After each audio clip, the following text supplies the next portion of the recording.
تھا۔ ہمیں یہ تو بتایا گیا کہ سفید کپڑے پہننا جون سے ہیں وہ سنت، ہم بھی پہنتے۔ ہمیں یہ بھی بتایا گیا کہ جناب مٹی کے برتن کے اندر کھانا کھانا سنت ہے، بکری کا گوشت کھانا سنت، پھر بکرے کا جناب پورا کلو گوشت کھا جانے کے بعد اس کے بعد جناب میٹھا حلوہ کھانا بھی سنت ہے۔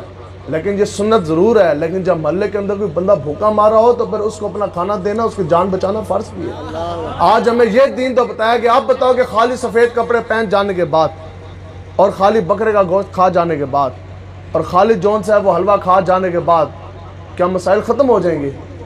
کیا حضور علیہ السلام کے خاکے بننا بند ہو جائیں گے؟ کیا ہماری ماں بہن بیٹی کی جو اس نے لٹ لی، جو ہندو اور سکھ قدوں کے اوپر اٹھا کے کشمیری ماں بہن بیٹیوں کو اٹھا کے لے کے جا رہے، کیا وہ ظلم ستم ختم ہو جائے گا؟ کیا بیت المقدس فتح ہو جائے گا؟ کس سے یہ ساری چیزوں کا حل جو ہے نا وہ جہاد فی سبیل اللہ ہے۔ جہاد سے ہی قوت ہے، جہاد میں عزت ہے۔ آج ہمیں یہ تو دین بیان کیا گیا، آج یہ دین بیان کیا گیا کہ جناب آقا و مولا دین تو امن کا درس دیتا، دلیل یہ دی گئی دین یہ امن کا درس دیتا ہے کہ آقا و مولا نے کافر کی بیٹی کو اپنی چادر دی۔ اتنا دین تو تم نے بیان کیا، لیکن جب نامکمل بات یہ بات بھی تو بیان کرتی نہیں تھی کہ جب ایک محمد عربی کی ایک غلام ایک عربی عورت کے سر کے اوپر سے چادر جب کھینچی گئی، یہ تو تم نے بیان کیا نا کہ یہ دین ہے کہ آقا و مولا نے کافر کی بیٹی کو اپنی چادر دی۔ تو یہ بھی تو بیان کرنا تھا نا کہ جب محمد عربی کے جب ایک عربی عورت کے سر کے اوپر سے صرف ایک عورت کے سر کے اوپر سے جب چادر کھینچی گئی تو آقا و مولا نے پھر پورے یہودی قبیلے کے ساتھ کیا وہ معاہدہ بھی توڑ دیا۔ پھر آقا و مولا نے تمام صحابہ کو مدینہ پاک میں، آقا و مولا نے پھر مدینہ پاک بھی چھوڑا، اپنا مدرسہ بھی چھوڑا، اپنی مسجد نبوی شریف بھی چھوڑی۔ پھر حضور نے اپنے صحابہ کو حکم دیا کہ اٹھیں اور تلواریں اٹھائیں، اب ہم نے بنی قینقاع کے ساتھ جا کے جنگ کرنی ہے۔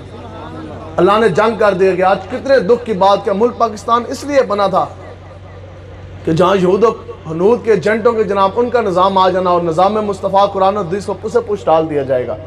کیا ملک پاکستان اس لیے بنا تھا؟ ایک چادر کی عورت کھینچی گئی، ایک عربی عورت کے سر کے اوپر سے چادر کھینچی گئی، بدلے میں آقا و مولا نے معاہدہ بھی بنی قینقاع کے ساتھ ختم کیا۔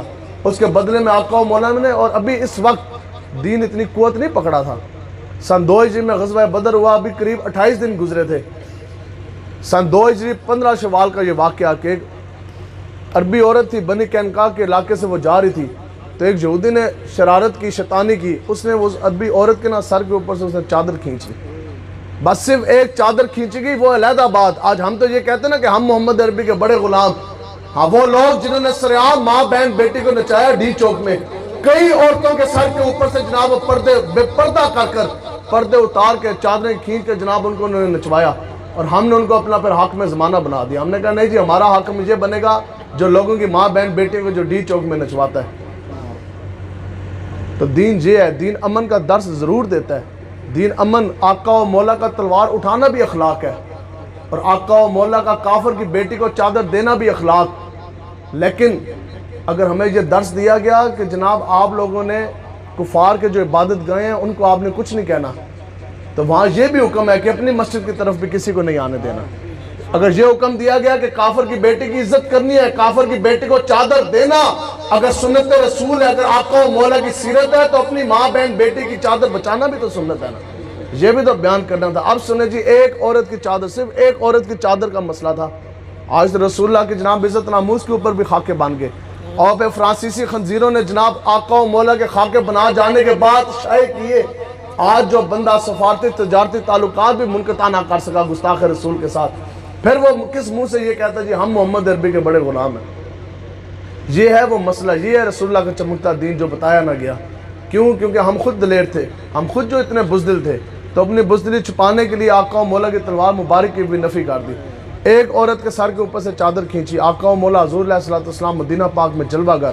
آقا و مولا کو جیسی خبر ملی، آقا و مولا نے تمام صحابہ کو حکم دیا کہ جناب آپ تلواریں اٹھائیں، اور اعلان جنگ حضور نے فرما دیا۔ اس کے بعد ابھی 28 سے 29 دن گزرے تھے غزوہ بدر ہو جانے کے بعد، آقا و مولا نے صحابہ کو لیا اور بنی قینقاع کی طرف آپ روانہ ہو گئے۔ آقا و مولا نے جنگ بھی کی، اور 15 دن مدینہ پاک سے آپ باہر رہے۔ 15 دن بنی قینقاع کا جو قلعہ تھا نا، اس کا آقا و مولا اور صحابہ نے اس طرح محاصرہ رکھا، اور 15 دن گزر جانے کے بعد پھر جب انہوں نے ہتھیار ڈال دیے تو پھر صحابہ نے ان کو لاتے مار کے ملک بدر کیا۔ مسئلہ کیا تھا؟ ایک عربی عورت کے سر کے اوپر سے چادر کھینچی گئی۔